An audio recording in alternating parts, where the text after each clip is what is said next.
사도들이 백성에게 말할 때 제사장들과 성전 맡은 자와 사두개인들이 이르러 예수 안에 죽은 자의 부활이 있다고 백성을 가르치고 전함을 싫어하여 그들을 잡음에 날이 이미 저물었으므로 이튿날까지 가두었으나 말씀을 들은 사람 중에 믿는 자가 많으니 남자의 수가 약 5천이나 되었더라. 이튿날 관리들과 장로들과 서기관들이 예루살렘에 모였는데 대제사장 안나스와 가야바와 요한과 알렉산더와 및 대제사장의 문중이 다 참여하여 사도들을 가운데 세우고 묻되 너희가 무슨 권세와 누구의 이름으로 이 일을 행하였느냐?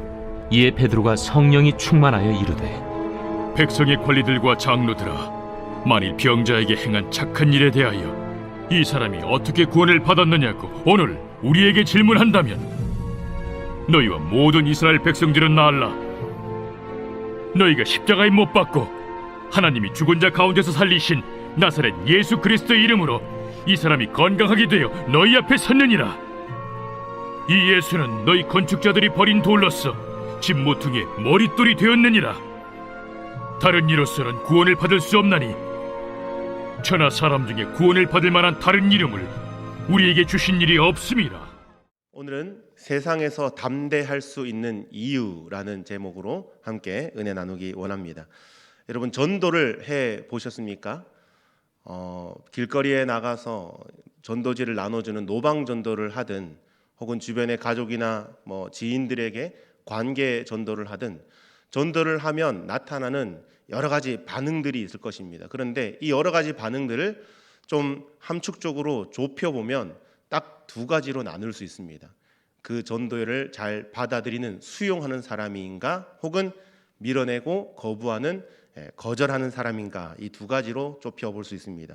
어떤 사람은 전혀 기대도 하지 않았는데 그냥 지나가는 말로 복음을 전했더니 그 복음을 너무나 잘 받아들이고 영접 기도까지 순탄하게 잘 이어지는 사람이 있는가 하면, 이전에 교회도 다녔다 그러고 어릴 때 주일학교도 다녔다 그러고 그래서 예상하건대 쉽게 복음을 받아들이겠거나라고 생각을 해서 복음을 전했는데 예상보다 심하게 거부하거나 또 거절하는 사람들을 볼 때가 있습니다. 오늘 본문을 보시면 이 두 부류의 사람들을 다 만나볼 수 있습니다. 3장에서 우리가 살펴보았던 것처럼 베드로와 요한이 나면서부터 일어나지 못하고 걷지 못하는 자를 어떻게 치유해 줍니까? 나사렛 예수 그리스도의 이름으로 일어나 걸으라 그러면 손을 일으켜 세워 일으켜 걷기도 하고 뛰기도 하며 하나님을 찬양하는 놀라운 치유의 역사가 일어나죠. 이 사건으로 인해서 많은 사람들이 베드로와 요한을 주목하게 됩니다. 그리고 그 이후에 베드로가 일어나서 담대하게 말씀을 전하고 설교하는데 그 설교에 많은 사람들이 이제 그 설교에 귀를 기울이게 되죠. 그렇게 베드로의 설교를 듣고 내적 변화가 일어나고 예수 그리스도를 믿겠다고 다짐하고 또 고백한 사람들의 숫자가 얼마였다고 말씀을 기록하고 있습니까? 본문 4절 말씀 다시 한번 읽어볼까요? 4절 함께 읽습니다. 시작. 말씀을 들은 사람 중에 믿는 자가 많으니 남자의 수가 약 5천이나 되었더라. 여러분, 놀랍지 않습니까? 성령의 놀라운 역사가 지금 이들 가운데 일어나고 있는 것입니다. 정말이지 엄청난 성령의 역사가 일어난 것이죠. 당시 아이나 노인이나 그리고 여성들은 이 인원수에 포함하지 않았던 것을 감안해 볼 때 못해도 10,000명 이상의 성도들이 여기에서 결단하게 되고 예수를 믿겠다고 고백한 것을 볼 수 있습니다. 그런데 베드로와 요한은 이 일로 인하여서 재판에 회부되게 됩니다. 5절 말씀 우리 또 한번 읽어봅시다. 시작. 이튿날 관리들과 장로들과 서기관들이 예루살렘에 모였는데, 여기에서 말씀하고 있는 관리 또 서기관 장로들은 모두가 사내들인 공회원들을 가리킵니다. 그러므로 그들이 예루살렘에 모였다는 뜻은 즉 산헤드린 공회가 소집되었다라고 보시면 되는 거죠. 그런데 이 회의가 얼마나 중요했던지 이 회의에 참석한 멤버들을 한번 살펴볼까요? 6절입니다. 또 함께 읽습니다. 시작. 대제사장 안나스와 가야바와 요한과 알렉산더 및 대제사장의 문중이 다 참여하여. 당시 대제사장으로 집권하고 있던 사람이 바로 가야바였습니다. 그리고 그의 장인이 안나스였죠. 그리고 안나스는 가야바가 대제사장이 되기 직전 대제사장이었기 때문에 정확하게 말하면 증경 대제사장 출신으로 지금 이 자리에 참여한 것입니다.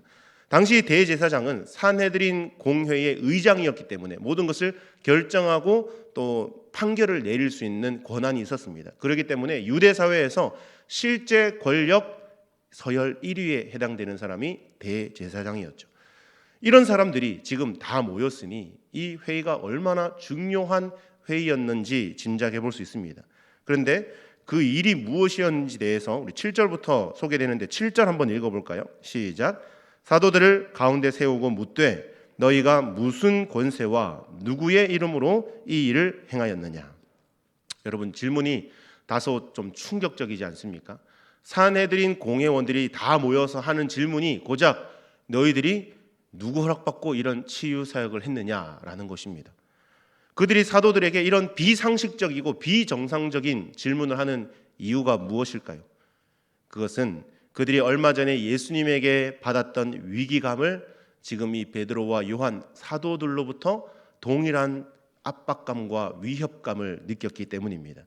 예수님이 육신의 몸을 입고 이 땅에 계실 때 수많은 병자들을 고쳐주시고 가는 곳곳마다 여러 가지 치유와 또 역사와 여러 가지 기적을 일으켰기 때문에 많은 군중들이 환호하면서 예수님을 따랐죠.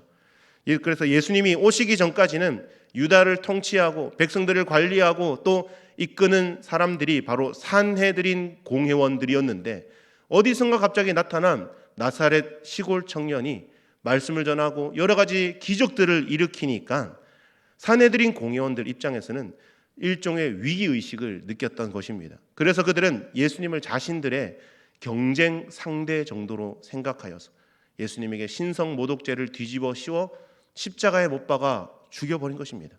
그렇게 경쟁 상대가 제거되었으니 모든 문제가 다 해결된 줄 알았는데 이제 그 예수님의 제자들이 등장하여서 나면서부터 못 걷게 된 자를 일으켜 세우기도 하고 설교 한 번으로 막 5,000명씩 변화되는 역사가 일어난다는 소문이 산헤드린 공회원들에게 들려진 것이죠.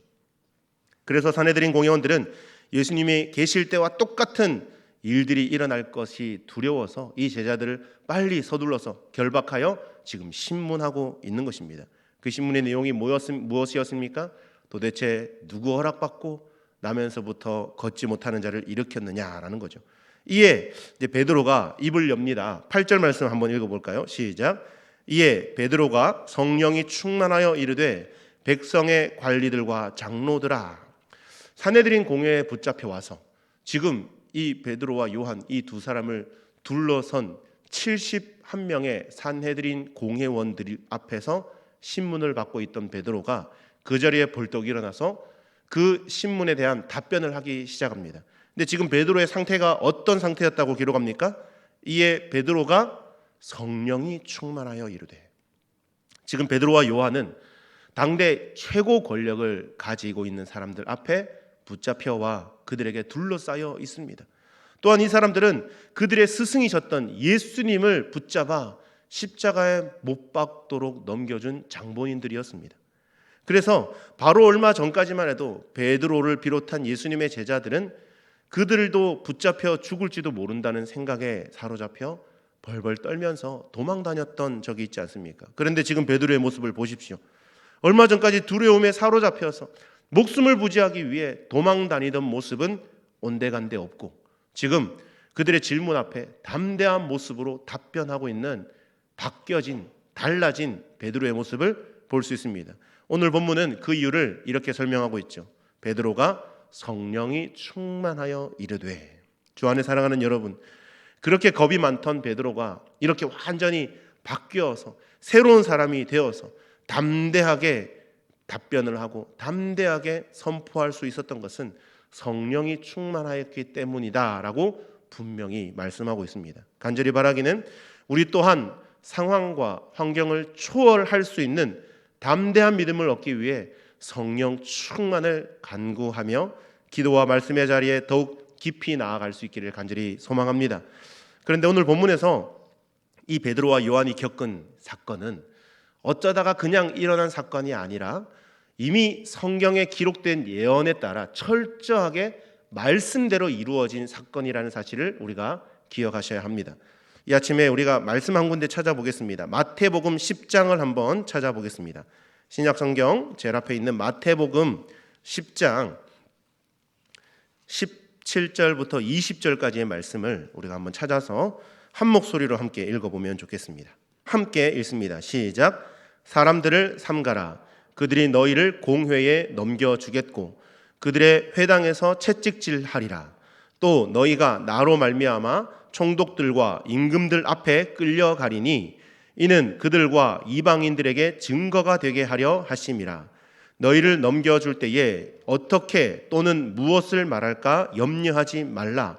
그때에 너희에게 할 말을 주시리니 말하는 이는 너희가 아니라 너희 속에서 말씀하시는 이 곧 너희 아버지의 성령이시니라. 할렐루야.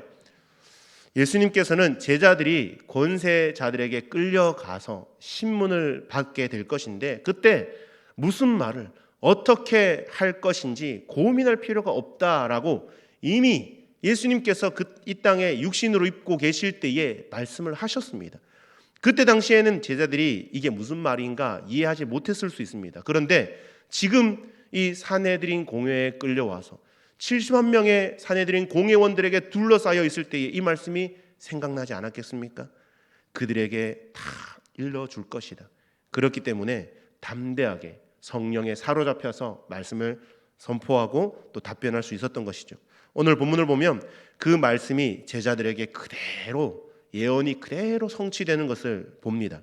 제자들이 당시 최고 권력 기관인 산헤드린 공회에 끌려가서 신문을 받음에도 불구하고 전혀 두려워하지 않고 그들의 질문에 담대하게 대답할 수 있었던 것이죠. 이는 성령께서 베드로에게 담대할 수 있는 용기를 허락하시고 또 지혜로운 입술을 주셔서 구변을 뛰어나게 하셔서 그 입술에 할 말을 넣어주셨기 때문인 것입니다.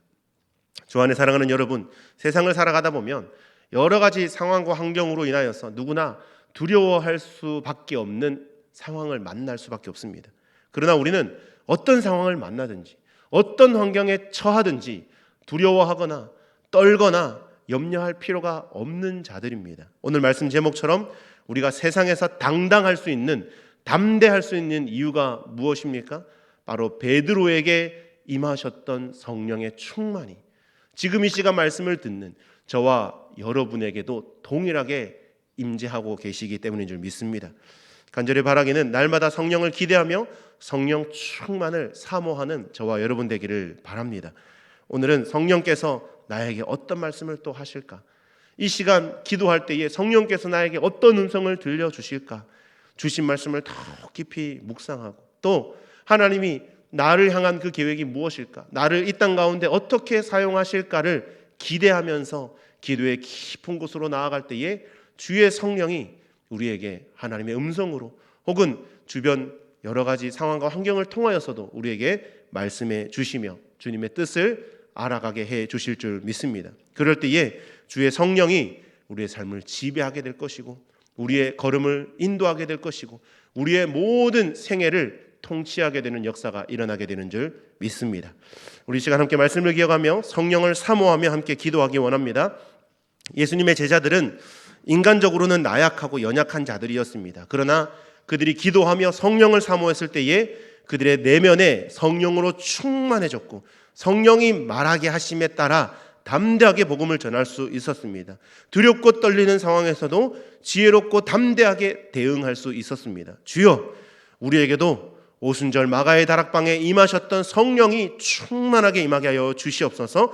성령이 말하게 하심에 따라 입술을 열게 해달라고, 성령의 인도하심 따라 발걸음을 옮기는 자들이 되게 해달라고. 특별히 오늘 우리 금요 기도회는 특별 금요 기도회입니다. 부모와 또 교사들을 우리 함께 참석하여서 다음 세대를 우리가 마음에 품고 또 다음 세대를 위하여서 기도하는 시간인데, 우리 다음 세대들이 성령 충만한 다음 세대가 되게 하기를 우리 간절히 사모하는 마음으로 주님의 이름을 한번 부르고 기도하도록 하겠습니다.